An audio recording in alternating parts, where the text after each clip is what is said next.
Did you know Adrienne Barbeau was the original Rizzo in the first ever Broadway run of Grease? That she voiced one of the most iconic versions of Catwoman in Batman the Animated Series, long before it was fashionable, or that she wrote a series of vampire mystery novels, and still shows up at horror conventions today to sign them. She was a sitcom staple, a scream queen, a cult icon, and somehow she just kept evolving. In this video, we're going to dive into really what happened to Adrienne Barbeau from the smoky stages of New York to the fog-covered streets of Antonio Bay, and the creative life she carved out when Hollywood stopped calling.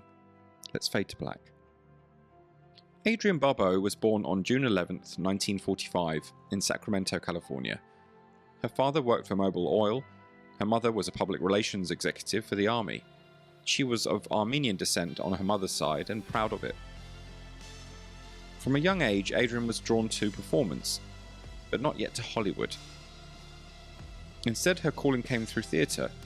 She joined the touring company of Fiddler on the Roof, performing alongside a then unknown Bette Midler. But her real breakthrough came on Broadway. In 1971, she originated the role of Rizzo in Grease, earning a Tony nomination and setting the tone for her tough, street-smart screen persona that would later follow her into film. Barbeau became a household name in the early 1970s thanks to Maude, Norman Lear's bold feminist sitcom starring Bea Arthur. Adrienne played Maude's daughter, Carol Trainer, a liberal single mother with strong opinions and sharper comebacks. The role made her a television star, but it also typecast her in the eyes of the public.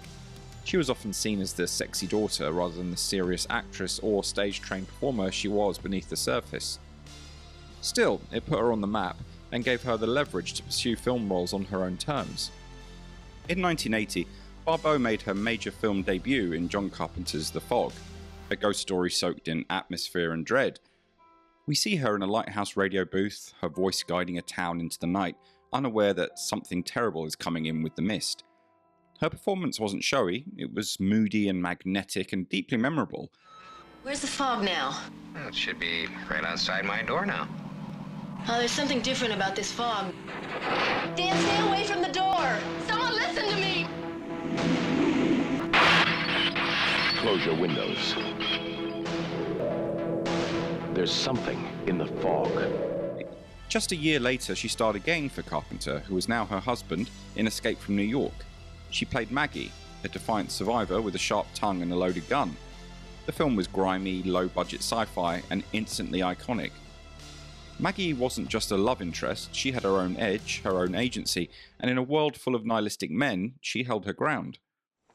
Ah, damn it!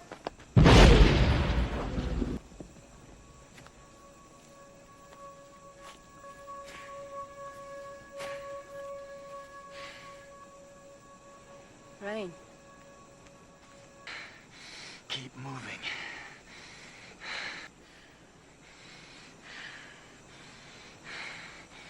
Maggie.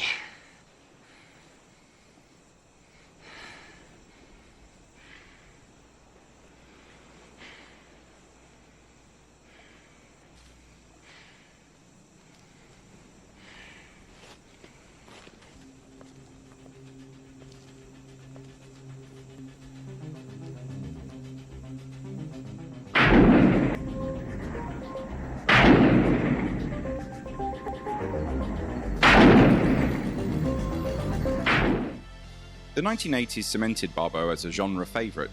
She starred in Wes Craven's Swamp Thing, George A. Romero's Creepshow, and the college comedy Back to School with Rodney Dangerfield. She embraced the B-movie label without ever being trapped by it, balancing roles that were campy, culty, or just plain weird with genuine charisma and humour. She didn't scream just to scream, she screamed with presence and a sense of fun. Her fans didn't just admire her, they adored her. She became one of the faces of VHS-era horror, and her roles lived on in dorm rooms, late-night TV, and the growing convention circuit. Barbeau married John Carpenter in 1979, and together they had a son, Cody, in 1984. As Carpenter's career expanded into bigger productions, Barbeau began stepping back. It wasn't a dramatic exit, it was a gradual shift. Her marriage to Carpenter ended in 1984, but by then she was already steering her life in a different direction. She continued to work, but started choosing roles based on flexibility and family. In 1992, She married actor and playwright Billy Van Zandt, and later gave birth to twin boys at the age of 51. A deeply personal and transformative moment in her life. In the 1990s, Adrienne found a second wave of cult fame, this time through animation. She voiced Catwoman in Batman, the animated series, a role still considered by many fans to be one of the most definitive takes on the character. Her delivery was sultry, confident, and deeply human, the perfect counterbalance to Kevin Conroy's Batman. Barbeau also popped up in a variety of TV shows: Carnival, General Hospital, Dexter, Grey's Anatomy, and even The Drew Carey Show. The roles were often brief, but they were always hers, and she brought that same sense of gravity and edge to all of them. In the 2000s, Adrienne did something few actors from her era had the courage or imagination to do. She started writing. Her 2006 memoir, There Are Worse Things I Could Do, was candid, funny, and deeply personal. It reflected on her years in film, her personal life, and her navigation of Hollywood as a woman who never quite fit into any of its boxes. Then came the fiction. She co-authored Vampires of Hollywood, a noir-tinged, pulpy vampire murder mystery starring a horror queen not unlike herself. It was self-aware, satirical, and fun. The novel spawned 2 sequels, Love Bites and Make Me Dead, and gave Barbeau an entirely new creative outlet. Today she still signs those books at horror conventions, sometimes next to VHS copies of The Fog or Creepshow. The line of fans rarely dwindles. The writing process? I mean, because now you're writing. Oh, full yes. time. Yeah. Well, I'm writing when I'm not acting. I'm writing.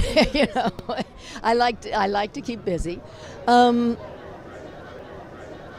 It's something that I fell into quite by accident. I never in my life thought that I would add that career to what I had been doing. I didn't start writing until I was in my mid-50s. What happened to Adrienne Barbeau? Well, nothing dramatic. There was no scandal and no Hollywood flameout. As the roles she once thrived in began to fade from the screen, she did something remarkably grounded. She adjusted, she pivoted, she wrote, she raised a family, she performed when the part was right, and she stayed connected to the fans who never stopped showing up, quietly, consistently, and on terms that reflected who she'd become. Her career isn't just one of cult status, it's one of endurance. From Rizzo to radio DJ, Catwoman to horror queen, Adrienne Barbeau has never stopped telling stories. She just learned how to tell new ones. If you enjoyed this look back at Adrienne Barbeau's incredible career, be sure to hit the like button, subscribe, and click the bell icon so you don't miss the next deep dive. Thanks for watching, and as ever, I look forward to seeing you all in the next one.